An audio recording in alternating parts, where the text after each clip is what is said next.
Electric shock ഏറ്റവർക്ക് first എയ്ഡായി ശരീരം തിരുമ്മിക്കൊടുക്കുന്നത് ശ്രദ്ധിച്ചിട്ടില്ലേ? ഇതെന്തിനാണെന്നറിയാമോ?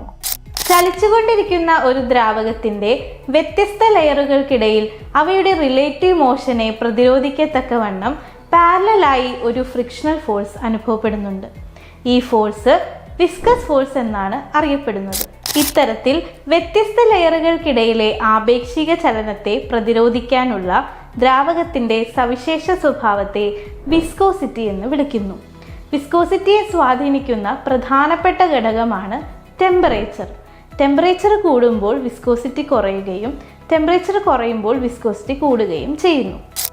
വൈദ്യുതാഘാതം ഏൽക്കുന്ന ഒരാളുടെ body temperature പെട്ടെന്ന് കുറയുകയും ബ്ലഡിൻ്റെ വിസ്കോസിറ്റി കൂടുകയും ചെയ്യുന്നു. ഇതുമൂലം ശരീരത്തിലെ ബ്ലഡ് സർക്കുലേഷൻ മന്ദഗതിയിലാവുകയും ഹൃദയാഘാതം സംഭവിക്കുവാനും സാധ്യതയുണ്ട്.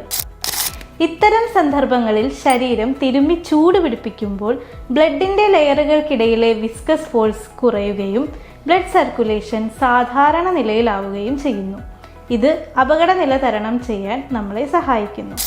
ഇത്തരം സംഭവങ്ങൾ ഇനി നേരിടേണ്ടി വന്നാൽ ഭയപ്പെടാതെ ഫസ്റ്റ് എയ്ഡ് നൽകുവാൻ മുന്നോട്ട് വരിക.